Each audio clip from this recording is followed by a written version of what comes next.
फाउंडेशनच्या वतीने आपल्या सर्वांचे पुनश्च एकदा स्वागत करतो. आजच्या या संवाद सारखी व्याख्यानमालेला सुरुवात करण्यापूर्वी आमच्या एनजीओ बद्दल काही गोष्टी या ठिकाणी शेअर. आमचं एनजीओ संकल्प फाउंडेशन गेले 13 वर्ष झाले महाराष्ट्र आणि महाराष्ट्राच्या बाहेर पण ऑफलाईन आणि ऑनलाईन दोन्ही माध्यमातून काम करत आहे. आमच्या एनजीओचं मुख्य तत्व हे महात्मा गांधीजींचं खेड्याकडे चला आणि रामकृष्ण परमहंस आणि स्वामी विवेकानंद यांचं शिवभावे जीवसेवा या तत्वाने आमचं एनजीओ काम करतं. गेल्या 13 वर्षात ग्रामीण विकास असेल, पर्यावरण, शिक्षण, आरोग्य, महिला सबलीकरण यासोबतच संवाद साधते असे उपक्रम आमचे एनजीओ राबवत असते. गेल्या 13 वर्षात आम्हाला जी काही समाजाची सेवा करण्याची संधी मिळते एनजीओच्या माध्यमातून, त्याबद्दल निश्चितच आम्हाला अ, खूप अभिमान वाटतो. आमच्या एनजीओची एक छोटीशी व्हिडिओ क्लिप या ठिकाणी मी शेअर करतो. बांचे सर, स्वागत. नमस्कार सर. नमस्कार.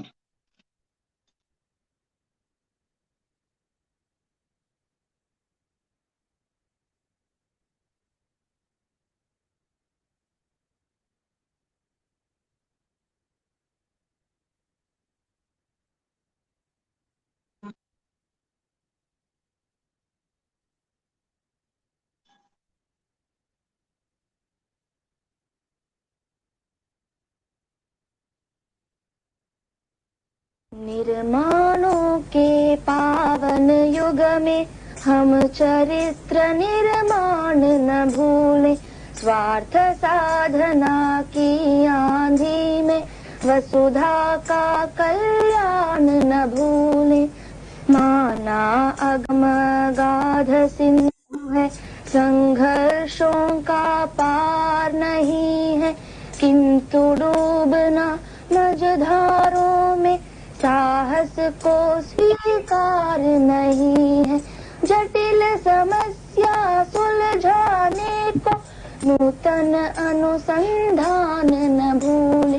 निर्माणों के पावन युग में हम चरित्र निर्माण न भूले, स्वार्थ साधना की आंधी में वसुधा का कल्याण न भूले। शील विनय आदर्श श्रेष्ठता तार बिना झंकार नहीं है। शिक्षा क्या स्वर साध सकेगी यदि नैतिक आधार नहीं है। कीर्ति कौमुदी की गरिमा में संस्कृति का सम्मान न भूले। निर्माणों के पावन युग में हम चरित्र निर्माण न भूले, स्वार्थ साधना की आंधी में वसुधा का कल्याण न भूले। आविष्कारों की कृतियों में यदि मानव का प्यार नहीं है, सुजनहीन विज्ञान व्यर्थ है। प्राणी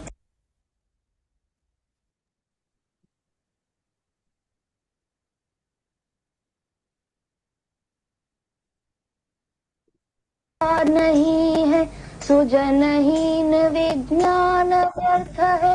प्राणी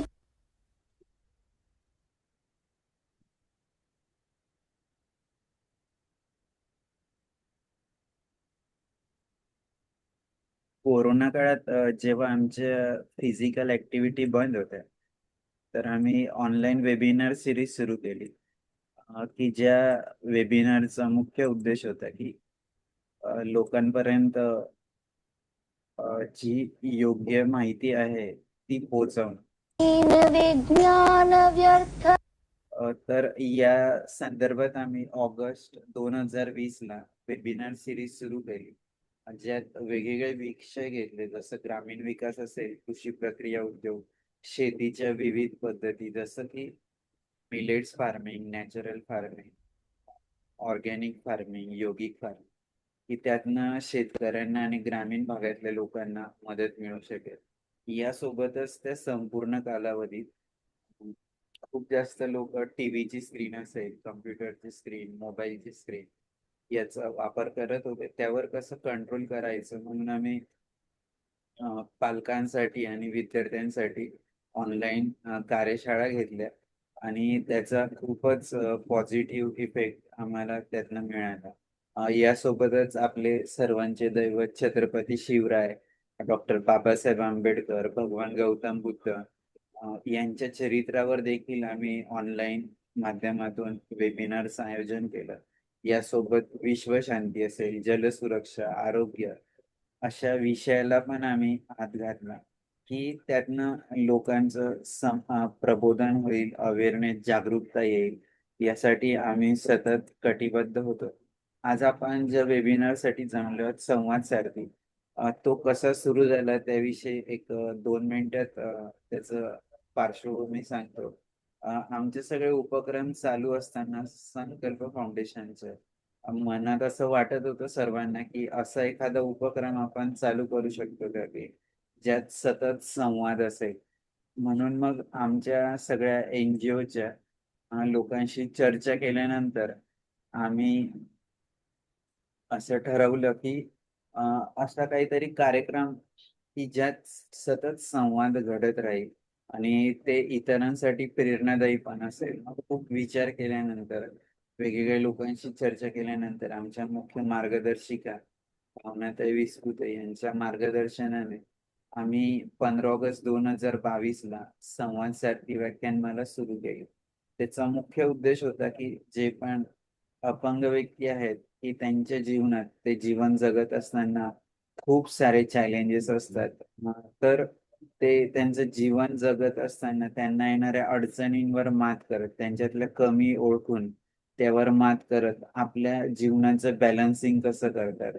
ते समाजात वावरत असताना, मग ते शिकत असताना किंवा अ, परिवारात, सोसायटीत वावरत असताना किंवा ते त्यांचं जे काही करिअर असेल, व्यवसाय असेल, नोकरी असेल, खेळ असेल, त्या ठिकाणी स्वतःला इतरांसोबत कसं जुळवून घेतात आणि फक्त जुळवूनच नाही घेत, तर त्यांचं जे काही कार्यक्षेत्र आहे, त्यात स्वतःला सिद्ध कसं करतात. म्हणजे अ, हे सगळं आणि हे सगळं करताना त्यांच्यात येणारी ऊर्जा, त्यांच्यात दडलेला जो सारथी आहे, तो हे सगळं कसं घडवून आणतो, त्याचा संवाद हा स्वतःशी आणि इतरांशी कसा होत असतो, त्यासाठी आम्ही या उपक्रमाची सुरुवात केली आणि सांगायला निश्चितच आवडेल, की आज आपण 179 व्या पुष्पात आहोत संवाद सारथीच्या.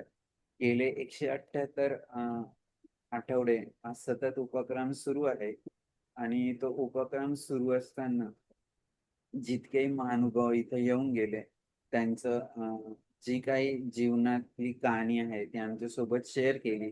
त्या प्रत्येक वेळेस असं वाटलं, की जितकेही महानुभाव आले, ते त्यांच्या क्षेत्रात निश्चितच मास्टर ब्लास्टर आहेत. आणि प्रत्येक वेळेस जेव्हा हे महानुभाव इथं येतात, त्यांची जर्नी आमच्यासोबत शेअर करतात, तर ती शेअर करत असताना असं जाणवतं, की ते अ, आम्हालाच नाही, तर प्रत्येकाला जे लाईव्ह बघतायत, नंतर YouTubeला बघणार आहेत, त्या सर्वांनाच हे निश्चितच एक मार्गदर्शक असं त्यांची दिशादर्शक असं वक्तव्य ते करत असतात आणि नुसतं करत नाही, तर जगलेलं ते इतरांपर्यंत पोहोचवत असतात. त्या या निमित्ताने, संवाद सारथीच्या निमित्ताने प्रत्येक वेळेस आम्हाला इथे येणाऱ्या महानुभावांकडून नवीन गोष्ट ऐकायला मिळतात, शिकायला मिळतात आणि ऑनलाईनच्या माध्यमातून ते इतरांपर्यंत पोहोचवण्याची संधी देखील मिळत असते. आतापर्यंत महाराष्ट्रातील जवळ-जवळ 36 पैकी 30 जिल्ह्यातले महानुभाव येऊन गेले. यासोबत कर्नाटक राज्य, गुजरात राज्य, गोवा, अ, त्यानंतर पंजाब, दिल्ली, जम्मू-काश्मीर यासोबतच भारताव्यतिरिक्त नेपाळ देशातून पण महानुभाव येऊन गेले. अ, खरोखर प्रत्येक वेळेस आम्हाला यातनं नवीन गोष्टी ज्या मिळतात आम्हालाच नाही तर ऑनलाईन बघणाऱ्या सगळ्यांना त्याबद्दल निश्चित आनंद होतो. मी जास्त वेळ न घेता आपले आजचे वक्ते माननीय ॲडव्होकेट नीरन पाटील सर यांचा परिचय करून देण्यासाठी अंजली मॅडमला विनंती करतो. Anjali madam. Thank you so much Vishal sir. जिद्दीच्या पंखांना मर्यादांची बंधनं नसतात आणि स्वप्नांच्या उंच भरारीला परिस्थितीची भीती नसते. आज आपल्या कार्यक्रमात आपण अशा एका प्रेरणादायी व्यक्तिमत्वाचं स्वागत करत आहोत ज्यांनी आपल्या जिद्द, चिकाटी आणि अथक परिश्रमांच्या बळावर केवळ स्वतःचे यशस्वी विश्व उभे केले नाही, तर समाजासाठीही आशेचा दीप प्रज्वलित केला आहे. आजचे आपले मान्यवर व्यक्तिमत्व म्हणजे ॲडव्होकेट नीरन वसुदेव पाटील सर. 70% लोकोमोटो दिव्यांगत्व असतानाही प्रतिकूलतेवर मात करत त्यांनी आपल्या कर्तृत्वाची अशी उंच शिखरे गाठली आहेत, जी अनेकांसाठी प्रेरणेचा दीपस्तंभ ठरली आहेत. BCom, LLB, GDC, ॲड-ए आणि डिप्लोमा इन मार्केटिंग मॅनेजमेंट अशी भक्कम शैक्षणिक पात्रता संपादन करून त्यांनी ज्ञानाची भक्कम पायाभरणी केली. आज ते नवी मुंबई आणि ठाणे जिल्हा न्यायालयात यशस्वी वकील म्हणून कार्यरत असून न्यायाच्या मंदिरात आपल्या बुद्धिमत्ता, अभ्यासवृत्ती आणि प्रखर संवेदनशीलतेच्या बळावर उल्लेखनीय योगदान देत आहेत. समाजसेवा हे त्यांच्या व्यक्तिमत्वाचे आणखी एक तेजस्वी रूप आहे. ते संकल्प चॅरिटेबल ट्रस्टचे अध्यक्ष तसंच केअर हँडिकॅप संस्थेचे अध्यक्ष आणि स्वर्गीय बालाजी काना पाटील हायस्कूलचे चेअरमन म्हणून विविध स्तरांवर समाजहितासाठी अविरत कार्य करत आहेत. बुद्धिबळ आणि कॅरमसारख्या बौद्धिक खेळांची आवड तसेच वाचन, गायन आणि लेखन यांसारख्या छंदातून त्यांनी आपल्या व्यक्तिमत्वाला बहुआयामी समृद्धता दिली आहे. त्यांच्या कार्याचा गौरव म्हणून त्यांना 2025चा कृतज्ञता पुरस्कार, 2022चा सामाजिक सेवाभूषण पुरस्कार आणि 2011चा कुशल नियोजक पुरस्कार असे मानाचे सन्मान देखील प्राप्त झाले आहेत. खरंच परिस्थितीशी झुंज देत जे स्वतःचा मार्ग घडवतात तेच इतरांसाठी प्रेरणेचे नवे क्षितिज उलगडतात. अशा या कर्तृत्ववान, संवेदनशील, प्रेरणादायी आणि बहुआयामी व्यक्तिमत्वाचे आज आपण या ठिकाणी स्वागत करून त्यांना मी या मंचावरती आमंत्रित करते की त्यांनी आपल्याला पुढील मार्गदर्शन करावे. धन्यवाद. नमस्कार. अंजली मॅडम. धन्यवाद अंजली मॅडम. खूप माझी खूप सुंदर छान परिचय. प्रकारे तुम्ही ओळख करून दिली. सर्वप्रथम मी विशाल सोनुखोल सरांचे मनापासून आभार मानेन की त्यांनी संकल्प फाउंडेशनच्या माध्यमातून मला हे व्यासपीठ निर्माण करून दिलेलं आहे. खरं तर माझ्याबद्दल सांगण्यापेक्षा सर्वांच्या मध्ये जसं तुमच्या फाउंडेशनची संकल्पनाच आहे की आपल्यातल्या सारथ्याला जाग करा आणि त्याचं ऐकून तुम्ही त्याच्याप्रमाणे तुम्ही वागा. कारण जसं अर्जुनाला सारथ्य केलं होतं कृष्णाने, तसं आपल्यामध्ये सुद्धा कृष्ण दडलेला आहे. फक्त त्याला वेळेवर ओळखण्याची गरज आहे आणि त्याच्या नियमानुसार, त्याच्या आदेशानुसार, त्यांनी केलेल्या सूचनेनुसार जर आपण वागलो तर निश्चितच आपल्याला कितीही प्रतिकूल परिस्थिती असली तरी सुद्धा तिला आपल्याला अनुकूल बनवता येते. आता माझ्याबद्दल सांगायचं तर माझा जन्म 1971ला नेरुळ गावात झाला. नेरुळ गाव हे सध्या नव्या मुंबईतलं आहे. आता ते मोठं शहर आहे, परंतु साधारण 50-55 वर्षापूर्वी किंवा 30 वर्षापूर्वी सुद्धा इथं खेडी होती, सगळी शेती होती. आम्ही लोक शेती करायचो. शाळा गावात होती 7वी पर्यंत, परंतु शाळेत खूप कमी विद्यार्थी त्यावेळेला जायचे. मी जेव्हा 1.5 वर्षाचा असताना पोलिओचा डोस नव्याने सुरू केलेला सरकारने आणि तो मला देण्यात आला. तर तो दिल्यानंतर मला ताप झाला आणि तापाचा उतरत नव्हता 2 दिवस, म्हणून माझ्या आईबाबांनी डॉक्टरकडे नेलं तर डॉक्टरने ताप उतरण्यासाठी एक इंजेक्शन दिलं आणि त्याची रिॲक्शन अशी एवढी भयंकर झाली की माझं पूर्ण शरीर 100% अपंग झालं, बधीर झालं. मला पोलिओ झाला आणि ज्या वेळेला पोलिओ झाला तेव्हा मला माझी मान, माझा हात, पाय सगळं एक निर्जीव झालेलं होतं जवळपास. म्हणजे मला बिस्किट दिलेलं हातात राहत नव्हतं. मला बाथरूम वगैरे झाली ते कळत नव्हतं. अशा परिस्थितीतून माझ्या आई-बाबांनी आणि माझ्या घरच्यांनी आज मला तुमच्यापर्यंत बोलण्याच्या लायक केलेलं आहे. त्यामुळे मी मनापासून त्यांचे सर्वप्रथम आभार मानेन. माझं प्राथमिक शिक्षण नेरुळ गावातच होती आमची शाळा 7वी पर्यंत. मला उचलून घेऊन जायचे शाळेत आई, बाबा, काका, काकी जे कोण घरातले असतील त्यांनी. नंतर कधी-कधी मित्र घेऊन जायचे शाळेत आणि हॉस्पिटल, दवाखाने चालू असताना माझं शिक्षण सुद्धा चालू होतं. मी काही अभ्यासात काही खूप हुशार वगैरे नव्हतो. परंतु माझ्या आई-बाबांना मात्र माझ्यावर प्रचंड विश्वास होता. त्यांना खूप असं वाटायचं की नाही हा मुलगा विशेष मुलगा आहे काहीतरी. हा वेगळं काहीतरी करेल आणि त्यांनी ते माझ्या मनात लहानपणापासून रुजवायला सुरुवात केली की नाही तू पूर्वीच्या काळी असं होतं की अरे देव म्हणजे शेजारी वगैरे बोलायचे की अरे एक कुठलं तरी पाप आहे तुमच्या मागच्या जन्मीचं म्हणून तुम्हाला असा मुलगा झालेला आहे किंवा काहीतरी असं निगेटिव्ह बोलायचे. परंतु माझ्या बाबांनी निगेटिव्ह तर सोडा पूर्णपणे मला पॉझिटिव्ह गोष्टी सगळ्या आशावादी गोष्टी की तू हे करू शकतोस, तू ते पण करू शकतोस. आणि ही जी माझ्यात त्यांनी एक माझ्यात एक जिद्द निर्माण केली की त्यांच्यामुळे इतर लोकांनाही माझ्यातले गुण चांगले गुण दिसायला लागले की नाही हा काहीतरी करेल. तर अशा स्थितीत माझं 7वी पर्यंतचं शिक्षण माझ्या नेरुळ गावात झालं. त्याच्यानंतर आमची बेलापूर म्हणजे जवळजवळ 6-7 किलोमीटरवर आहे. तिथे एक 10वी पर्यंतची शाळा आमची तिथे होती. मग तिथे मी बसमध्ये जाऊन येऊन करायचो. त्यावेळेस सुद्धा अनेक लोकांच्या मदतीमुळेच मला शक्य व्हायचं नाहीतर ते मला दुरापास्त होतं बसमध्ये चढणे, उतरणे वगैरे. माझे नातेवाईक, माझे मित्र, माझे टीचर्स लोक मला खूप मदत करायचे. 10वीला तर एका नातेवाईकाच्या घरी राहून तिथं मी शिकलो.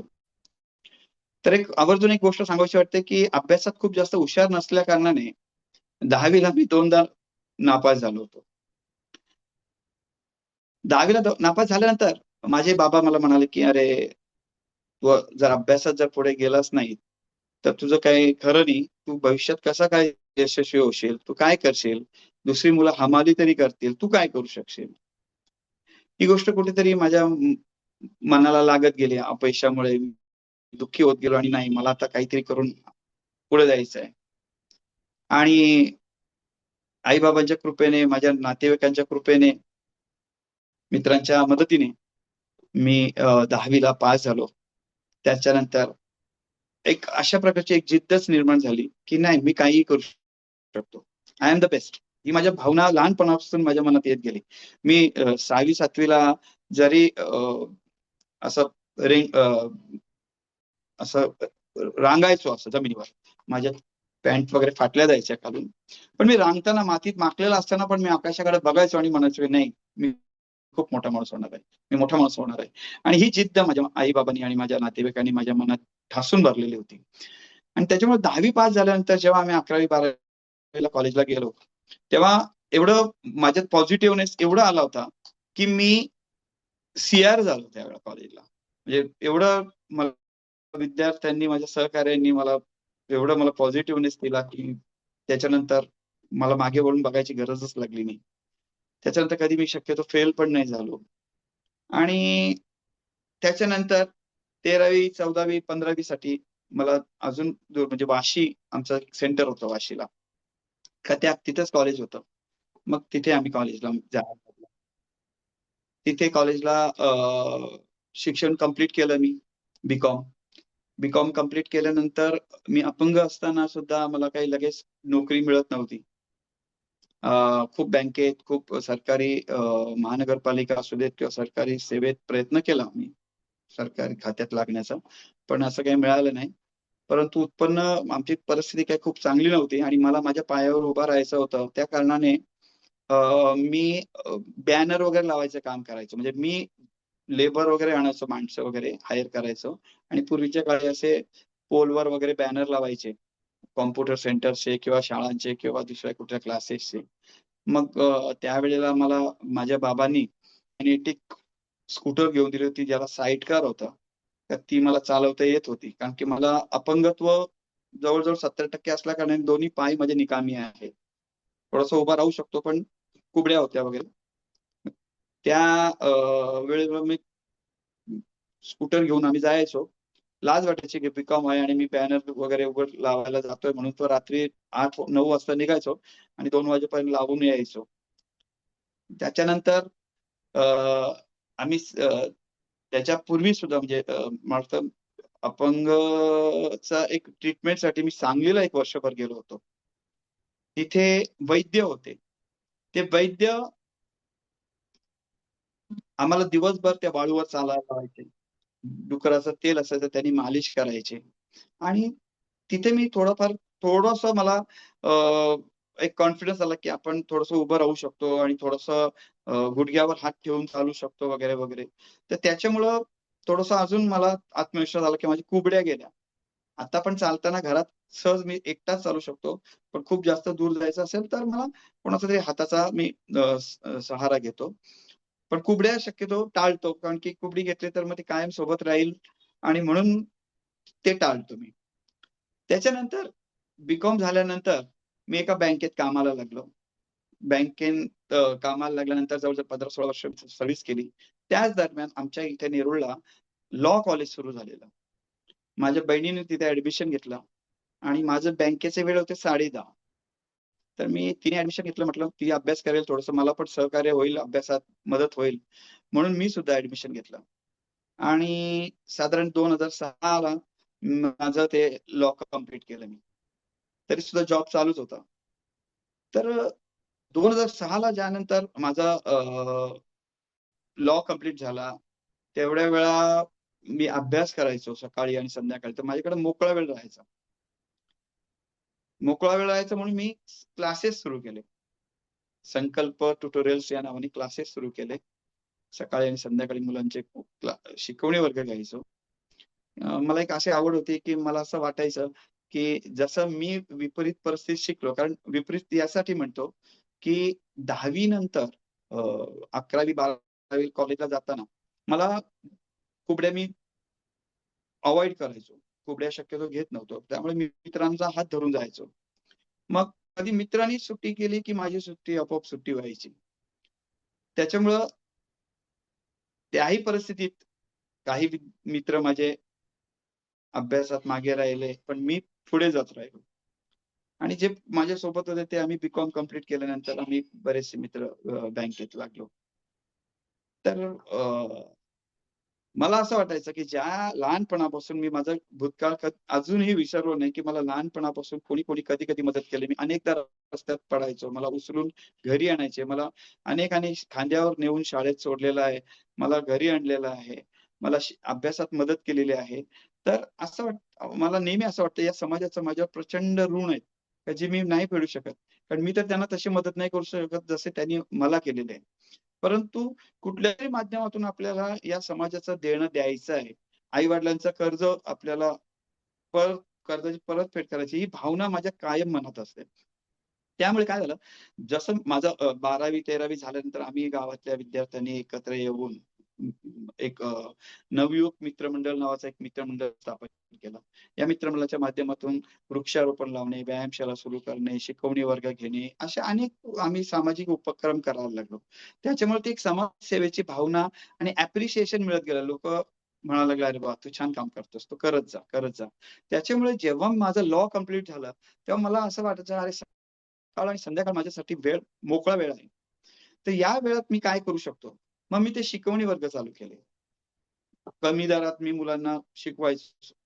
त्याच्यामुळे असं झालं, की अनेक टीचरांशी, अनेक शिक्षकांशी माझी ओळख झाली. अनेक विद्यार्थी माझ्याशी जोडत गेले आणि त्याच माध्यमातून आम्ही संकल्प चॅरिटेबल ट्रस्ट ही एक सामाजिक संस्थेची स्थापना केली. आणि तिचं उद्दिष्टच असं ठेवलं, की आपण अशा ठिकाणी शाळा सुरू करूया, की जिथे खरंच खेडेगाव असेल आणि जिथे शाळेची गरज आहे. आणि लकीली आम्ही 2008ला जे संकल्प चॅरिटेबल ट्रस्ट या संस्थेची स्थापना केली आणि 2009ला आम्ही शाळेसाठी जागाही शोधली. एक ग्रामीण भाग होता, तिथं आम्ही शाळा सुरू केली. सुरुवातीला 30-40 मुलंच होती, परंतु आज तिथे 250-300 मुलं शिकत आहेत. तर त्याच्यानंतर ही केअर हँडिकॅप संस्था म्हणून आम्ही एक अपंग संस्थेची स्थापना केली आणि त्याच्या माध्यमातून अनेक अपंग जे माझे बंधू आहेत असं मला असं वाटतं की देवाने आपल्याला पण केलं तर आपल्याला एकमेकांच्या गरजा, एकमेकांचा त्रास काय काय आहे तो आपल्याला समजतं आणि एकमेकांना कशा प्रकारे आपण सहकार्य केलं पाहिजे. काय होतं की ज्या वेळेला मी स्कूटर चालवायचो, मला असं वाटायचं की अरे मी अपंग आणि स्कूटर चालवतो, मी खूप मोठं काहीतरी करतोय. पण ज्या वेळेला ते माझ्या मनात यायचं तरी कधीतरी मला असं एक कार चालवताना अपंग मुलगा दिसायचा. मग वाटायचं अरे तो तर कार चालवतोय, मग आपण तर स्कूटरच चालवतोय. मग असं वाटायचं अरे आपल्याला पण ते शिकायला पाहिजे. म्हणजे बघा अजून आपल्याला आकाश खूप उंच आहे, अजून आपल्याला भरायला घ्यायचे. देवाच्या कृपेने माझ्या मामानी, माझ्या चुलत भावानी, मामे भावानी वगैरे मला पोहायला शिकवलं. आज मी पोहूही शकतो. आणि त्याच्यानंतर आज 20-25 वर्ष झाली मी कार ही चालवतोय, जी मॉडिफाय केलेली आहे.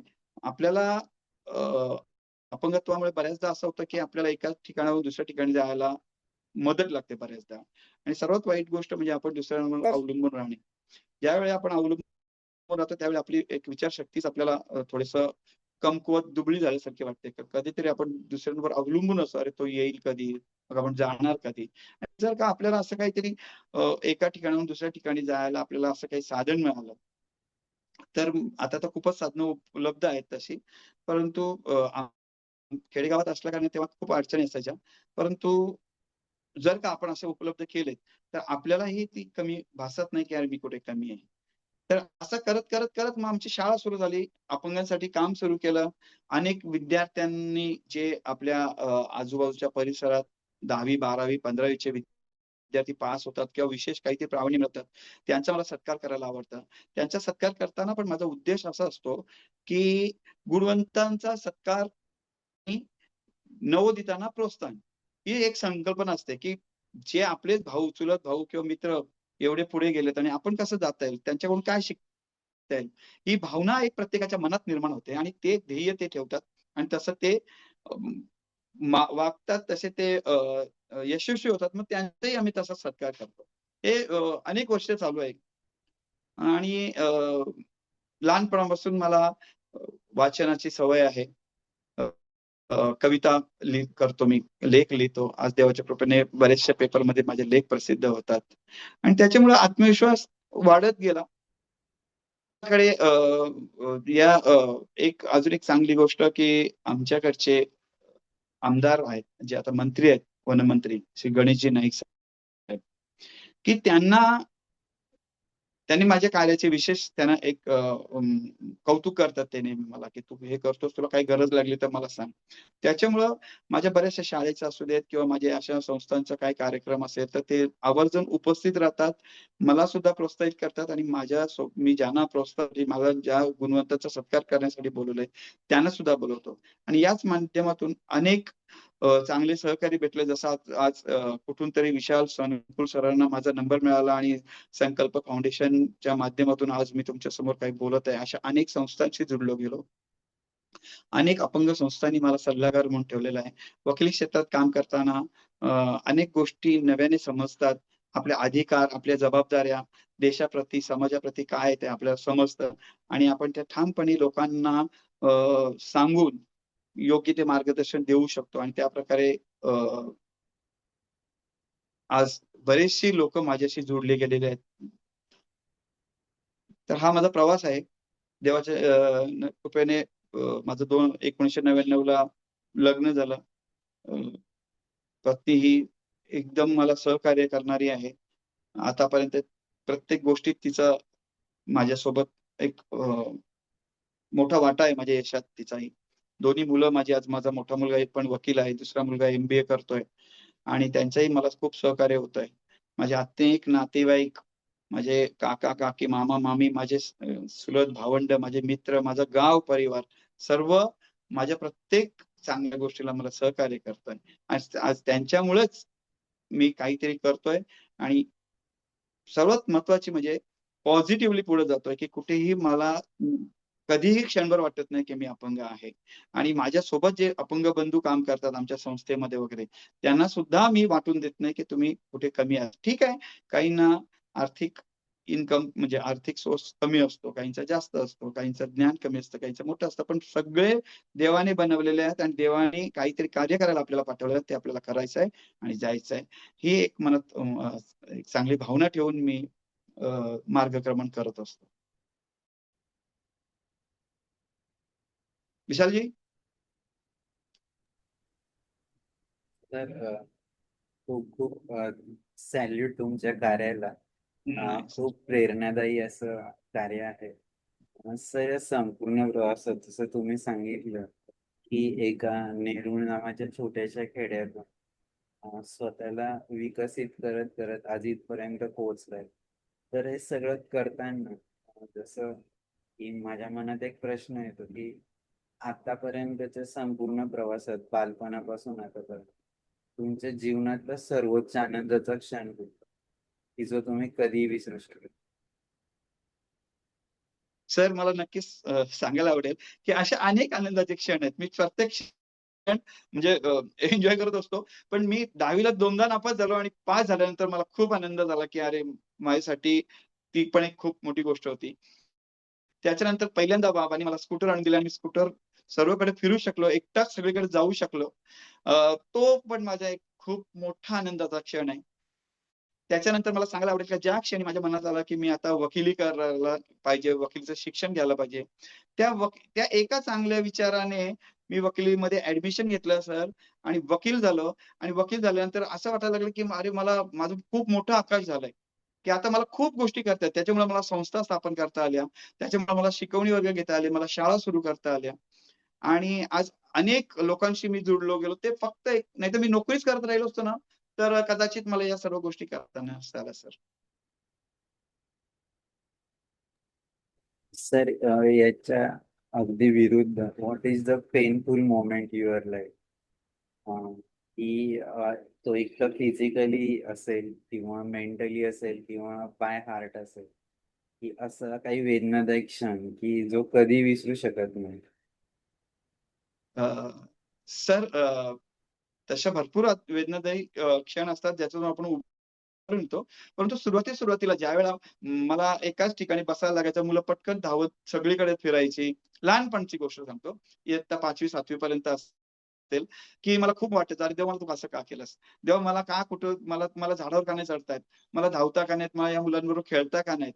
परंतु नंतर जसं-जसं 10वी वगैरे नंतर मी कधीही आजपर्यंत देवाला कधीच नाही सांगितलं, "देवा, माझ्या जीवनात असं का केलंस?" मी रोज देवाला धन्यवाद देतो. "देवा, धन्यवाद. तू आज मला खूप छान दिवस दिलास. आज मला तू हे दिलंस. आज मला चांगलं जेवायला दिलंस. आज मला चांगल्या लोकांना भेटवलंस. आज माझ्याकडून खूप लोकांचं एक चांगलं काम झालं." तर रोज मी धन्यवाद देत असतो क्षणोक्षणी देवाला. सर, खरोखर याला ॲटिट्यूड ऑफ ग्रॅटिट्यूड जे मिळतंय त्याच्याबद्दल धन्यवाद. खरोखर एक नवीन तुमच्याकडून शिकणं आहे. सर, जसं की तुम्ही म्हटले की वेगवेगळे टप्पे आले. अगदी 10वीत नापास झाले, पण नंतर पास होऊन LLB पर्यंतचं शिक्षण घेतलं. तर या संपूर्ण प्रवासात जसं बघा एखादा दिवा लागायला एका छोट्याशा ठिणगीची आवश्यकता असते. तसं हे तुमची ठिणगी कशी पेटली आणि तुम्ही ती कशी सतत तेवत ठेवता? त्याबद्दल थोडंसं सांगा ना, की तुम्ही आज ज्या पोझिशनला आलात, म्हणजे आज हा व्हिडिओ जे बघतील, लाईव्ह बघतायत किंवा नंतर बघतील, तर त्यांच्यामध्ये पण एक ॲडव्होकेट निरंत पाटील कसे तयार होऊ शकतील, याबद्दल काय सांगता येईल? नक्कीच सर. म्हणजे मला दुसऱ्यांना सांगण्याच्या पात्रतेचा मी आहे की नाही मला माहिती नाही. पण मी मला स्वतःला मात्र सांगत सुटतो, की तुला बनायचं आहे, हे युनिव्हर्स तुला देण्यासाठीच बसलेलं आहे. हे सगळं तुला निसर्ग देणार आहे. फक्त तू पॉझिटिव्हली तू पुढे जा. सगळ्यात पहिल्यांदा तू स्वतःवर विश्वास ठेव आणि स्वतःची मदत पहिल्यांदा स्वतः कर. तुला दुसऱ्यांच्या मदतीची अपेक्षा नेहमी आपण ठेवतो, अरे त्याने हे आलं तर माझं हे होईल, तो जर आला तर माझं असं होईल. तर अजिबात नाही. मला कुठेही जायचं असेल आताही, मला बऱ्याचदा रस्त्यात चालताना मला हात धरावा लागतो, पण कधी कधी माझ्या सोबत कोणी असतो नसतो, पण मला ज्या ठिकाणी पोहोचायचं आहे त्या ठिकाणी मी माझा प्रवास पहिल्यांदा सुरू करतो. मी म्हणतो, देवा तू मला तिथं जाऊन तिथं मला मदत लागेल तिथं तू कोणीतरी ठेव. आणि खरं सांगतो मी, मला असं कधीच झालं नाही. मी सांगितलंय की तिथं मला मदतीला माणूस ठेव आणि नाही झालं. अनेकदा मी माझी कार नसताना बसने पण गेलेलो आहे, एकट्याने गेलेलो आहे मी. तरी सुद्धा त्या कंडक्टरला रिक्वेस्ट केली की बाबा मला तिथे इथं सोडायचं आहे, तिथं उतरल्यानंतर मला हात धरून कोणीतरी बस स्टॉपवर न्यायला पाहिजे. तर मी उतरण्याच्या अगोदर मला हात धरायला कोणीतरी तिथं असतो आणि असतोच. ही माझी ठाम विश्वास आहे माझा. मी तुम्हाला खोटं मी 2दा वैष्णव देवीला गेलेलो आहे. मी कधीही घोड्यावर बसलो नव्हतो, पण मला वैष्णव देवीला 14 किलोमीटर वर जायचं असेल तर एकतर चालत जा किंवा घोड्यावर जा. तर मी पहिल्यांदा घोड्यावर बसलो. खरं सांगतो, मला घोड्यावर नीट बसताही नव्हतं येत, परंतु अर्ध्या तासानंतर देवाची काय कृपा झाली मला माहिती नाही सर. मी घोड्यावर गेलो, घोड्यावर आलो आणि त्याच्यानंतर पुन्हा एकदा वैष्णोदेवीला जाऊ शकलो. मला एकविरेचं मंदिर मी 1-2दा चढलेलो वरती. लेण्याद्रीच्या 4-5 वेळा मी लेण्याद्रीला गेलेलो आहे. की मला असं कधीच नाही वाटत की मला हे जमणार नाही. मी स्वतःला अरे जमेल, का नाही जमणार? आणि मला माणसं सुद्धा तशीच भेटत गेली, पॉझिटिव्ह एनर्जी देणारी. तर त्याच्यामुळे सर प्रत्येकाला मी असं सांगेन की अडचणी खूप आहेत जीवनात, रोजच अडचण. मी एवढं सहज सांगतोय म्हणजे तुम्हाला काय वाटतं की मला त्रास नसेल होत? मला प्रत्येक वेळात आमचे त्रास थोडेसे वेगळे असतात. आम्हाला बाथरूमला जाताना वेगळा त्रास होतो, आम्हाला चढायला उतरायला बसायला, आमचे कॅलिपर्स काढायला, आम्हाला अनेक त्रास आहेत. पण त्यांना विसरून जर का आपल्याला पुढे काय आनंद मिळतोय ते महत्वाचं आहे. की ठीक आहे मी खूप अभ्यास केला, पण मला यशात माझे गुणपत्रिका माझ्या हातात आल्यानंतर तो जो आनंद आहे तिथे त्रासाचा आपण विसरूनच जातो. ही जर भूमिका आपण प्रत्येकाने मनात ठेवली की नाही, मला जे अचीव्ह करायचं आहे ते मला अचीव्ह केल्याशिवाय मी काही शांत बसणार नाही आणि ते देव मला देणार आहे, ही जर भावना ठेवली तर प्रत्येक जण आपल्या त्रासावर, आपल्या अपयशावर मात करून पुढे जाऊ शकतो. तर मी जे करतोय ते जर सगळ्यांनी केलं तर कदाचित ते करत असतील, सगळेच करत असतील, तर यशाची तीच गुरुकिल्ली म्हणावी लागेल सर. तर खरोखर ही निसर्ग भरभरून देतो, आपण फक्त त्यासाठी उभं राहायचं. हे एक नवीन शिकवण तुमच्या माध्यमातून सगळ्यांनाच मिळणार आहे. सर, जसं तुम्ही म्हटलात की तुम्ही क्लासेस सुरू केले, मग ते क्लासेस सुरू करताना पण काही अडचणी आल्या असतील की विद्यार्थी मिळवण्यापासून, किंवा बरेचदा असं असतं की विद्यार्थी ट्रस्ट किती करतात, हा पण एक महत्वाचा असतो. तर त्यावर तुम्ही कशी मात केली? सर या बाबतीत मी एक सांगेन की पहिल्यांदा माणूस कुठलीही गोष्ट करायचं प्लॅनिंग करतो, तर प्लॅनिंग करून मी थांबत नाही सर, ते मी लगेच एक्झिक्युशनला सुरुवात करतो. बरेच लोक मी असं बघितलं, माझेच मित्र प्लॅनिंग करतात, अरे मला पुढच्या वर्षी इथे ऍडमिशन घेणं आणि मी हे करीन किंवा मी उद्यापासून जिमला जाईन. तर हे फक्त प्लॅनिंग कागदावर राहतात. खरं सांगायचं तर मी फक्त 11वी-12वीला असताना 13वी-14वीला वगैरे आम्ही मराठी शाळेत जाऊन 4थी-5वीच्या मुलांना कधी शिक्षक नसायचे गावातल्या शाळेत, तर आम्ही शिकवायचो. एवढंच आमचा शिकवणीचा एक आम्हाला ज्ञान होतं तेवढं. परंतु जसं माझं लॉ कम्प्लीट झाल्यानंतर मला असं वाटायला लागलं की आपण आता क्लासेस सुरू करायला पाहिजे. तर मला काय खूप सकाळचे 1-2 तास आणि संध्याकाळचे 1-2 तासात पुरेसं नव्हतं, कारण की माझ्याजवळ कमीत कमी 150-200 विद्यार्थी यायचे. मग मी काय केलं सर, त्यासाठी अनेक शाळांना भेट दिली आणि अनेक जे शिक्षक होते जे पार्ट टाइम क्लासेस घेऊ इच्छितात त्यांना भेटलो, त्यांचं मार्गदर्शन घेतलं सर. त्याच्यानंतर स्टुडंट्सना आम्ही ऍडव्हर्टायझिंग केली, त्यांच्या पालकांना भेटलो आणि त्यांना विश्वास दिला की आपल्याकडे आल्यानंतर नुसतं ज्ञान नाही तर समाजात कसं वापरायला पाहिजे हे सुद्धा तुम्हाला आम्ही सांगू आणि इतर पण आम्ही सामाजिक व्यावहारिक ज्ञान देऊ. तर हे जेव्हा ते विश्वास पटलं तेव्हा ती मुलं वगैरे यायला लागली आणि मोठ्या क्लासच्या मध्ये माझं रूपांतर झालं. अक्षरशः मी दिवसभर बँकेत काम करायचो. बँकेत काम करणे म्हणजे सरकारी नोकरीसारखं नाही, कधी पण या कधी पण जा नाही. तिथे टाइम टू टाइम जायला पाहिजे आणि टाइम टू टाइम यायला पाहिजे. उशीरच व्हायचा यायला खरं तर. आमचा डे क्लोज होता. डे क्लोज झाल्याशिवाय मग ते 7 वाजता होते नाही तर 8-9 वाजता होते, त्याशिवाय तुम्ही येऊ शकत नाही. परंतु टीचर्स एवढे चांगले होते की ते सगळं मॅनेज पण करत होते. तर ते क्लासेस सुरू करताना मी त्याचं ज्ञान घेतलं आणि कोणाला भेटून कसं कसं आपल्याला प्लॅनिंग करता येईल. देवाच्या कृपेने एक आहे सर, कम्युनिकेशन खूप चांगलं करू शकतो आपण. संवाद खूप चांगला साधला तर समोरच्या माणसाला आपल्याबद्दलचा विश्वास वृद्धिंगत होतो. तो आपल्यावर विश्वास ठेवून मग मी नवोदित असून सुद्धा चांगले चांगले मोठे मोठे कॉलेजचे टीचर्स माझ्या क्लासेसमध्ये येऊन शिकवून जायचे सर. तर जसं तुम्ही जेव्हा एनजीओ स्थापन केली, एक शाळेबद्दल पण काहीतरी सांगितलं. ते शाळा सुरू करण्याची प्रेरणा आणि ती कुठल्या उद्देशाने, की कुठलं एक क्रायटेरिया ठरवला होता की अशा विद्यार्थ्यांसाठी शाळा सुरू करायची? सर खरं सांगायचं तर ज्या ज्या वेळेला मी त्या शिक्षकांशी, वेगवेगळ्या कॉलेजच्या शिक्षकांशी बोलायचो ना, तर ते लोक सुद्धा म्हणजे आम्ही एकमेकांना पॉझिटिव्ह एनर्जी एक्सचेंज करायचो. त्यामुळे ते बऱ्याचदा मला सांगायचे, सर आपण शाळा सुरू करू शकतो, तुम्ही पुढाकार घ्या, आपण शाळा सुरू करू शकतो. आणि मला पण कुठेतरी असं वाटतं, हा आपण ही गोष्ट करू शकतो. कारण मला असं वाटतं की आपण असं काहीतरी करून जायला पाहिजे जेणेकरून आपलं नाव आपल्या नंतर सुद्धा राहावं. यासाठी ही म्हणजे याच्यात पण माझा एक स्वार्थ दडलेला आहे की आपण हे जन्म दिलं देवाने, या जन्मात असं काहीतरी करून जाऊयात की जेणेकरून आपल्या पश्चातही आपलं नाव कुठेतरी राहील. आणि या उद्देशाने मग मला असं वाटलं की नाही, आपण शाळा सुरू करू शकतो. आणि त्या शिक्षकांचं मार्गदर्शन होतं. मग आम्ही जागा शोधायला सुरुवात केली सर. आणि माझा हेतू, आमचा सर्वांचा हेतूच हा होता की शाळा ही उत्पन्नाचं साधन नसावं. शाळा ही गरजू विद्यार्थ्यांना फायदा व्हावा. तिकडच्या गावातील मुलांना शिक्षणाच्या प्रवाहात आणायचा हा एक उद्देश होता आमचा. आणि आम्हाला खरं सांगतो 7-8 किलोमीटरवरच आम्हाला एक गाव भेटलं. एक छोटस गाव होतं मोहा म्हणून. तर त्या गावातली लोक मच्छीमारी करतात, कारण की ते खाडी किनारी गाव आहे. 1200-1300 लोकसंख्या आहे. तिथं 4थी पर्यंत शाळा होती. आम्ही तिथं 1ली पासून 5वी पर्यंतची इंग्लिश माध्यमाची आणि मराठी माध्यमाच्या दोन्ही शाळा सुरू केल्या सर. त्याच्यानंतर आता 10वी पर्यंतच्या तिथे विद्यार्थी शिकतायत तिथे.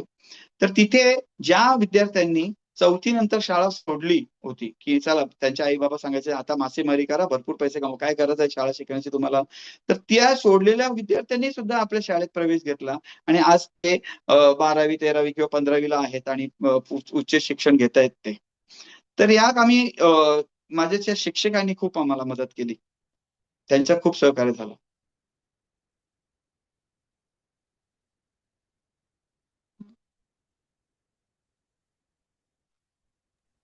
तर तुम्ही अजून तुमच्या स्पीच मध्ये सांगितलं की तुम्ही लेखन आणि कविता पण करतो. तर याची प्रेरणा आणि याची सुरुवात कशी झाली? आणि त्यासोबत एखादी तुमची छोटीशी कविता पण आम्हाला ऐकवली तर खूप आनंद होईल. निश्चित सर. कविता मी थोडीशी वाचूनच सांगायला लागेल मी. तर कसं आहे, 11वी-12वीला असताना यमक जुळवायची सवय झाली. ल ला ल, ट ला ट ते वगैरे. तर ते मामा, मावशी, मामी आणि माझे मित्र काही ना त्यांना ते कविता आवडायच्या. तर त्याने मला सांगायला सुरुवात केली, अरे तू खूप छान कविता करतोस. तू इन्स्टंट कविता, मी इन्स्टंट पण कविता करायचो पटापट छोट्या छोट्या चारोळ्या वगैरे. तर त्याच्यामुळे ते त्यांना खूप आवडायला लागलं आणि त्यांनी मला प्रोत्साहित केलं. त्याचबरोबर माझा थोडासा विनोदी स्वभाव पण असल्या कारणाने मी काही लिहितो तर विनोदी पण लिहितो. माझ्यावरचेच आतापर्यंतचे मला आलेले अनुभव मी लेखनच्या स्वरूपात वगैरे लिहायचो त्यावेळेला. तर त्याच्यामुळे ती सवय ती आताही राहिली. आणि जसं लॉ करत गेलो तसं सामाजिक प्रश्न निर्माण कसे होतात आणि ते कसे सोडवले जाऊ शकतात, समाजात काय चाललंय याच्यावर मग मी आता प्रखरपणे लिहितो, थोडस स्पष्टपणे लिहायला लागलो. तर ते लेख पेपरमध्ये वगैरे माझे प्रसिद्ध होतात.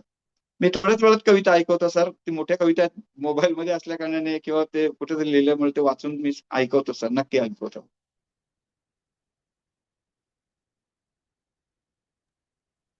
तर जसं तुम्ही म्हटले की वेगवेगळ्या संस्थांशी जुळले आणि तुम्ही तर एक उदाहरण सांगितलं की वनमंत्री नाईक साहेब हो. यांच्यापर्यंत संपर्क झाला. तर त्यांच्याशी संपर्क किंवा त्यांच्यासारख्या व्यक्तींशी संपर्क हे सगळं करताना तुमच्या कार्याची दाद ही नक्कीच त्यांच्यापर्यंत पोहोचली असणार. म्हणूनच त्यांच्यासारख्या व्यक्ती तुम्हाला आवर्जून वेळ देतात. तर हे सगळं जी तुमची हा. टीम आहे, ती टीम हे सतत कार्य अ, कसं करतं आणि त्याच्यासाठी प्रेरणा कुठून मिळते त्याबद्दलचं? पहिला प्रश्नाचं उत्तर देतो की मी नाईक साहेबांपर्यंत गणेशजी आदरणीय आमचे गणेशजी नाईक साहेबांपर्यंत कसं पोहोचलो. तर सर जसं कॉलेजला असताना विद्यार्थ्यांच्यात मी लोकप्रिय होतो आणि मला CR केलेलं क्लास रिप्रेझेंटेटिव्ह.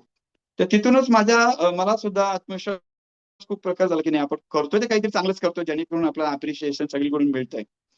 तर त्यावेळेला एक विद्यार्थी सेनेची स्थापना होत होती. गणेश नाईक साहेबांच्या माध्यमातून त्यावेळेला मला वाटतं शिवसेनेचं राज ठाकरे साहेब विद्यार्थी सेनेचे प्रमुख होते. तर त्यांनी नेरूळ विभागासाठी पूर्ण संदीपजी नाईक गणेश नाईक साहेबांचे पुत्र आमदार होते ते पण आता. तर त्यांनी नेरूळ विभागासाठी माझी नियुक्ती केली की नेरूळ विभागाच्या विद्यार्थ्यांचं एक याच्यासाठी तुम्ही प्रमुख व्हा म्हणून, विभाग प्रमुख म्हणून. तर त्यावेळी मी विद्यार्थ्यांसाठी पण काम करायचो. वेगवेगळ्या शाळेच्या विद्यार्थ्यांना शाळा प्रवेशासाठी, कॉलेज प्रवेशासाठी किंवा त्यांचे वेगवेगळे त्यांचे उपक्रम राबवण्यासाठी आम्ही पुढाकार घ्यायचो. तर हीच गोष्ट त्यांच्यापर्यंत पोहोचल्यानंतर त्यांनी कधी संपर्क त्यांना असं वाटलं की अरे हा मुलगा असा असून सुद्धा खूप वेगळ्या विचारांचा आणि खूप पॉझिटिव्ह एनर्जी घेऊन फिरतो सगळीकडे. तर त्याच्यामुळे ते मला माझ्या कुठल्याही कार्यक्रमाला असले की त्यांना असं वाटतं की नाही हे या कार्यक्रमाला गेल्याने अनेक मुलांना प्रोत्साहन मिळेल आणि अनेक चांगल्या लोकांशी संवाद वाढेल. अशा हेतूने साहेब सुद्धा आमच्या कार्यक्रमाला ते येतात.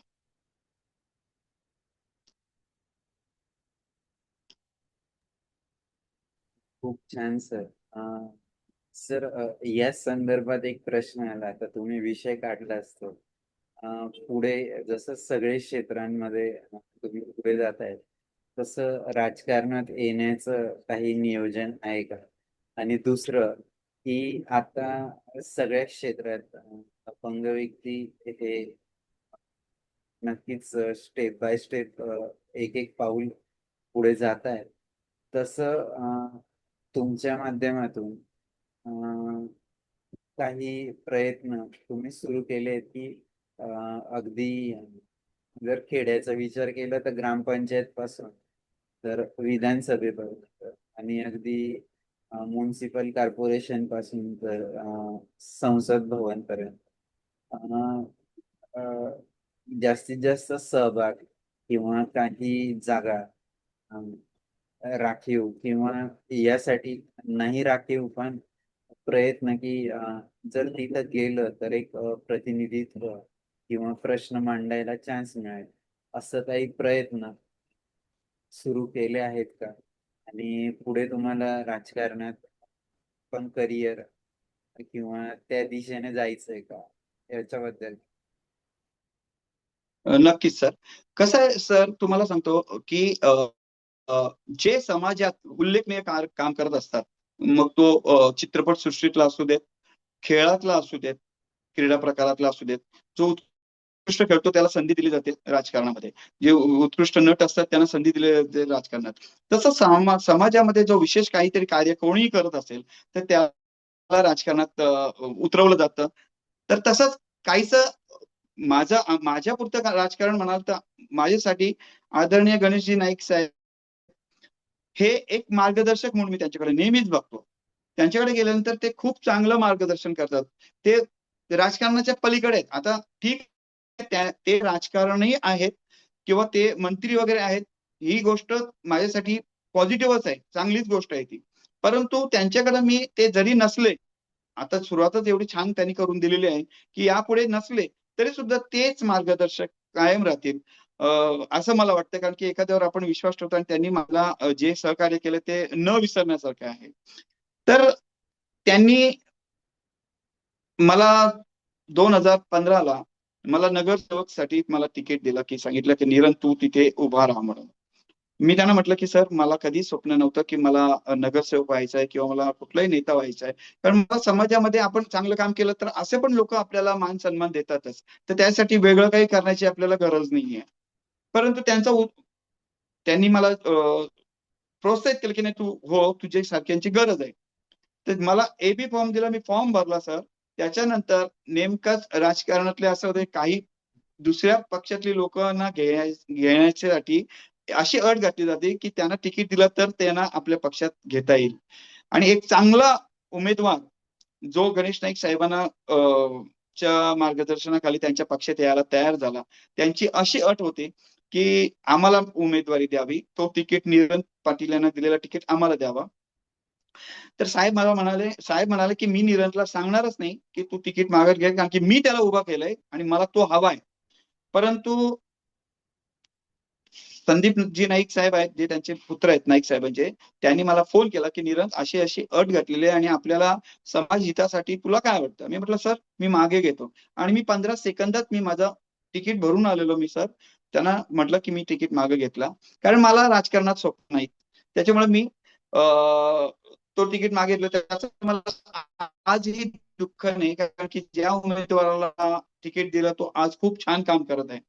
त्याच्यानंतर राहिली गोष्ट की राजकारणातलीच. आता कसं आहे की जर का आपल्याला मोठं व्यासपीठ हवं असेल, आपल्याला मोठं काम करायचं असेल, आता माझ्याकडे 2 अपंग आले आणि त्यांनी सांगितलं की आम्हाला या शाळेत प्रवेश पाहिजे, तर ते कुठल्या तरी राजकारणाच्या माध्यमातूनच मला प्रवेश मिळेल. नाहीतर मला मला तर असं इंडिव्हिज्युअली तर कोणी एंटरटेन करणार नाही. त्यामुळे अशा कुठल्या तरी मोठ्या लोकांच्या संबंध ठेवायला लागतो की जेणेकरून आपल्या सहकार्यांना, आपल्या मित्रांना, आपल्या समाजातील काही लोकांना त्याची मदत होईल, नोकरीसाठी म्हणा, प्रवेशासाठी म्हणा, कधी पोलीस स्टेशनसाठी म्हणा. त्यामुळे मी आदरणीय गणेशजी नाईक साहेबांच्या कायम त्यांच्या सोबत राहतो. आता त्यांनीच मला नव्या मुंबईचा अपंग सेनेचा मला प्रमुख केलं होतं. दिव्यांग सेल म्हणून आहे भारतीय जनता पार्टीचा. तर त्या दिव्यांग सेलसाठी मी काम केलं गेली 5 वर्ष. त्याच्यानंतर ते करत असताना मला जसं तुम्ही मला आता प्रश्न विचारलात की त्या दिव्यांगांना पण आरक्षण हवंय. तर हे आमच्या मनात खूप दिवस, कारण की 2016चा दिव्यांग एक कायदा आलेला आहे की त्याला मजबूत करण्यासाठी कोणीतरी महानगरपालिकेत म्हणा, महाराष्ट्र शासनामध्ये म्हणा किंवा संसदेत म्हणा, विधिमंडळात म्हणा, की आवाज उठवणारे कोणतरी दिव्यांग असतील तर ते जास्त ठामपणे त्यांचे प्रश्न मांडू शकतात. आणि ही भावना माझ्याही मनात आहे. तर त्यासाठी आम्ही एक हायकोर्टमध्ये एक आम्ही PIL आम्ही सादर करण्यासाठी आम्ही तयार केलं सगळं. तर त्याच्याच अगोदर मला असं वाटतं दिल्ली किंवा कलकत्त्याहून अशा प्रकारचा ऑलरेडी एक दिव्यांगांसाठी आरक्षण असावा, राजकीय आरक्षण असावा म्हणून एक PIL दाखल केला होता. त्याच्यामुळे त्यांनी सांगितलं की त्यांचा जो रिझल्ट लागेल तोच तुम्हाला सगळ्यांना ऍप्लिकेबल होईल. तो सुप्रीम कोर्टात दाखल केलेला आहे. त्याच्यामुळे मग आम्ही हायकोर्टात हे दाखल नाही केलं आहात. नाही तर आम्ही सगळं तो रेडी करून ठेवला होता की ग्रामपंचायत लेवल असू देत, महानगरपालिका लेवल असू देत, महाराष्ट्र शासनामध्ये असू देत, आपल्या संसदेमध्ये असू देत, तर राज्य शासन इथे जर का आपला एखादा दिव्यांग आज नाही म्हटलं तरी जगभरात 5% वर दिव्यांग आहेत. जर खरी आकडेवारी काढली तर त्यांना हव्या तशा सुविधा आजही मिळत नाहीयेत. जर का त्यांना सुविधा पाहिजे असतील तर ते सत्तेच्या मध्ये त्यांचा सहभाग असायला पाहिजे किंवा त्यांना कोणीतरी नगरसेवक किंवा आमदार, खासदार, ग्रामपंचायत लेवलला असायला पाहिजे. त्याशिवाय हे प्रश्न ठामपणे मांडले जाणार नाही. आणि हे आजही खंत आहे की आमच्या सारख्या अपंगांच्या प्रश्नांना खूप काही प्राधान्य दिलं जात नाही. तेवढ्या आम्हाला काहीतरी गिफ्ट दिलं जातं, थोडंसं व्यासपीठावर बोलून मान सन्मान दिला जातो. त्याच्यानंतर अपंगांसाठी जसं बाहेरच्या देशात खूप साऱ्या सुविधा आहेत, त्यांच्याकडे बघण्याचा दृष्टिकोनही खूप चांगला आहे. नाही म्हणाला आता या शासनाने दिव्यांग मंत्रालय काढलेलं आहे, पण ते हवं तसं काम करत नाहीये. हे बच्चू कडू साहेबांनी सुद्धा आता 2-3 दिवसापूर्वी जाहीरपणे सांगितलेलं आहे की नुसतं मंत्रालय स्थापून चालणार नाही, तर त्याच्या माध्यमातून वेगवेगळी कामं होणे गरजेचं आहे की जेणेकरून अपंगांना रोजगार मिळेल, उच्च शिक्षण मिळेल किंवा त्यांच्या मुलांना शिक्षणासाठी मदत होईल. तरच अपंगांचा खऱ्या अर्थाने विकास होईल. नाहीतर अपंग फक्त असं स्वतःच्याच हिमतीवर पुढे जातील तरच, नाहीतर सरकारचा अजून काही तसा हवा तसा त्यांना पाठिंबा मिळत नाही. आणि याच्यासाठी मात्र मी नेहमीच लढत राहणार, हे मात्र मी मला स्वतःलाच दिलेलं वचन आहे. बरोबर. तुमचे सगळे स्वप्न लवकरात लवकर पूर्ण हो आणि निश्चितच तुमच्या संपूर्ण कार्याला शुभेच्छा. मी सर्वात आधी भांसे सरांना विनंती करतो की त्यांनी अनम्यूट करून बोला, मग आपण सगळ्यांसाठी मंच खुला करू.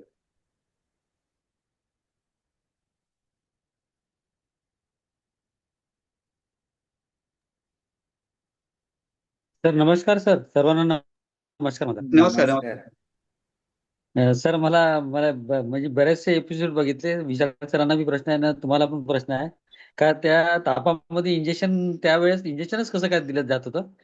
आणि दुसरा एक प्रश्न आहे का सर, तुम्ही आता वकील बनले तर तुमच्याकडे काही दिव्यांगाच्या मोटर अपघाताच्या केसेस वगैरे येतात का? त्याच्याकडे तुम्ही कसे बघता? त्याच्याबद्दल थोडी माहिती द्या. हा आणि सर. एकूणच तुमचा प्रवास ऐकला तर खूप छान. आणि तुम्ही एकदम पूर्ण सकारात्मक पूर्ण तुमचं बोलणं आहे आणि एकदम मस्त छान वाटलं. तर खूप छान. Thank you sir. Thank you sir. Sir पोलिओचं पूर्वी ना, आता तोंडावर लस दिली जाते. पूर्वी ना पोलिओचं इंजेक्शन दिलं जायचं. आणि सुरुवात होती ती जस्ट 55 वर्ष, मी साधारण 53 वर्ष, माझं वय आता 55 आहे. मी 53 वर्षापूर्वीची गोष्ट सांगतो. त्यावेळेला सुरुवातीला या लसी आलेल्या, त्याचा साईड इफेक्ट त्यांना काही माहिती नव्हता आणि सगळेच डॉक्टर काही त्याबद्दल जागरूक नव्हते. तर असं व्हायचं की तो इंजेक्शन दिल्यानंतर ताप हा यायचा, थोडाफार तरी यायचा, काही ना थोडाफार यायचा, काही ना जास्त प्रमाणात यायचा.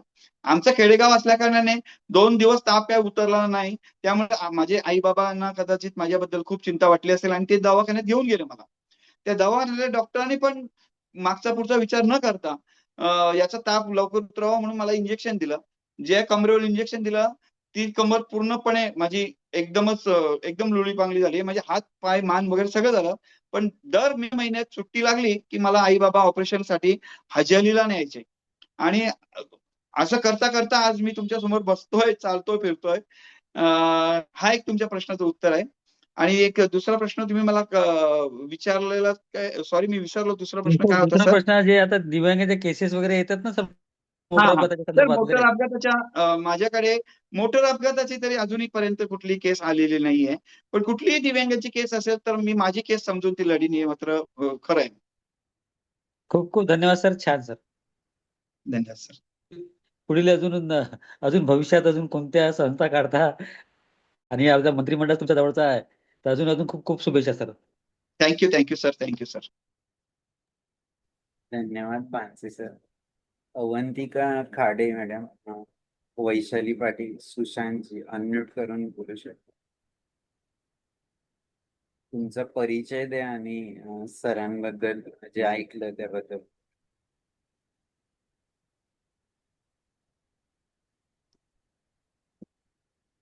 अवंतिका खाडे, वैशाली पाटील.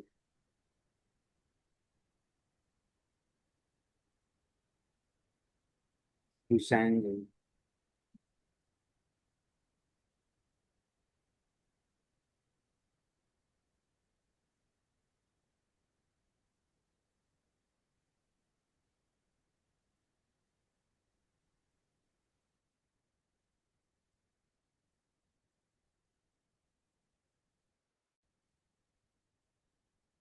आय थिंक त्यांना काहीतरी टेक्निकल इश्यू आहे, अनम्यूट नाही करत आहे. निरंज सर, खरोखर हा सर.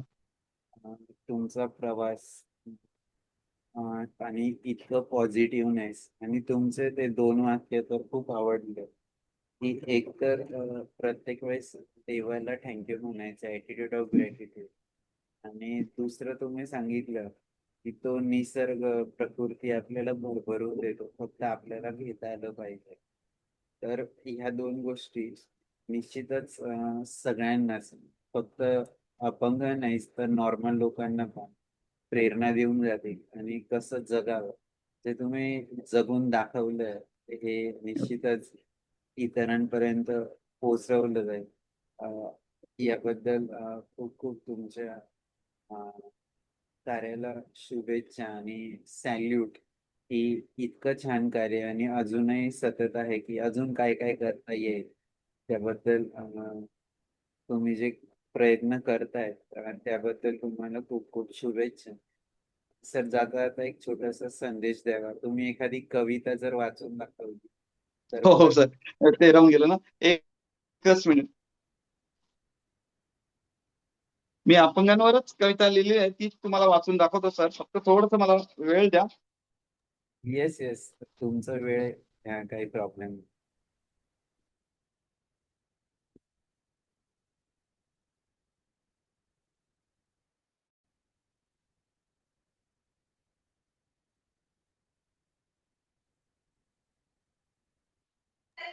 सर, अजून एक प्रश्न आहे सर. हा तुमच्या हा. दिनचर्यामधला व्यायाम वगैरे बद्दल थोडंसं बोलून घेता का सर? हो हो सर. मी सकाळी आहे ना, मी सकाळी सूर्यनमस्कार करतो आणि थोडासा योगा करतो सर, अर्धा तास रोज करतो, कंपल्सरी न विसरता. धन्यवाद बाकी सर. बाकी वेगळं काही व्यायाम जमत नाही. व्यायाम शाळेत वगैरे जायला जमत नाही सर, पण एवढं मात्र निश्चित करतो सर. मॅडम, मी एक अपंगांवर लिहिलेली कविता मी थोडस वाचून दाखवतो. फक्त मला ती काढून नव्हती ठेवली. जस्ट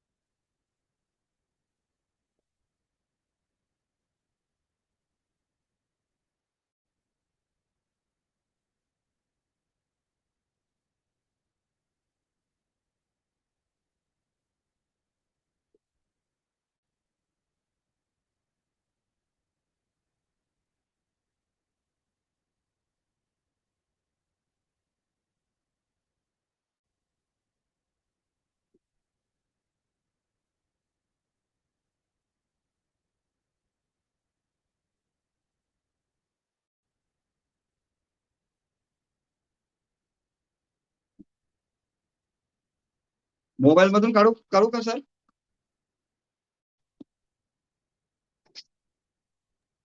हो, तुम्हाला जे सोपं असेल ते करा. मोबाईल मध्ये आहे ते काढतो सर.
एक मी माझ्या आईवरच कविता केली छोटीशी, ती ऐकवतो.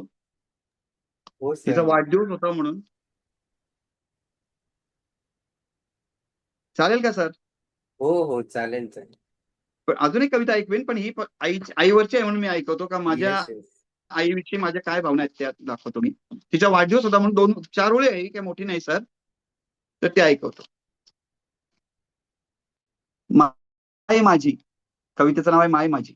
माय माझी, मला घडवणारी आय माझी, शाळेत कडेवर नेणारी पाय माझी, माझं ओझं पाठीवर नेणारी गोगल गाय माझी, संध्याकाळी आतुरतेने वाट बघणारी गाय माझी.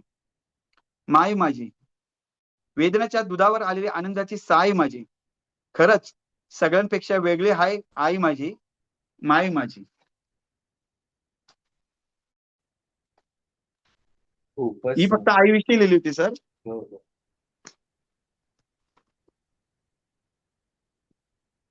खूप सुंदर. एकच मिनिट सर, म्हणजे कविता, हा, हे एक कविता. हा सर, मी तुम्हाला म्हटलं ना सर की मी इन्स्टंट पण कविता करायचो, इन्स्टंट. तर त्यातली एक कविता मी तुम्हाला ऐकवतो.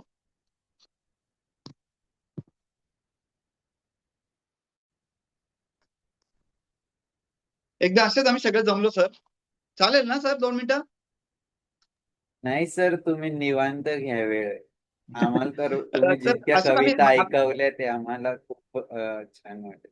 12वीला जस्ट रिझल्ट झाला आणि आम्ही सगळेजण एकत्र जमलो आणि मला इन्स्टंटली ते मावशी, आमची मामा वगैरे बोलायला, अरे कविता कर कविता कर. म्हटलं मामा लगेच कशी कविता सुचेल, म्हटलं थोडस वेळ लागतो ना. नाही नाही म्हणे, तू लगेच पाहिजे आम्हाला कविता. तर मी कविता केली त्यावेळेस. कवितेचं नाव आहे कविता कर.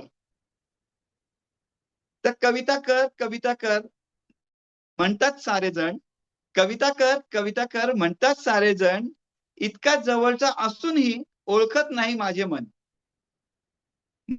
माझ्या कविता असल्या जरी अजाण, त्यावेळी 12वीत होतो, माझ्या कविता असल्या जरी अजाण, तरी सारेच म्हणती फारच छान फारच छान. मामा मामी मावशी सारेच कवितेचे हौशी. किती हे येत असावे माझ्यावर दडपण, कितीही येत असावे माझ्यावर हे दडपण, तरी सांगती एक कविता म्हण, एक कविता म्हण. खूपच भारी. नाही सर, एक धन्यवाद सर. एक अपंगांवर लिहिलेली कविता मला खास करून ऐकवायचं तुम्हाला. एक मिनिट.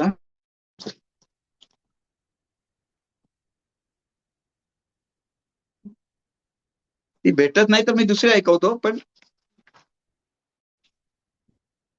हा ऐकवतो. हा सर, हो हो हो. कवितेचं नाव आहे हौसला. हौसला हिंदीमध्ये कविता आहे.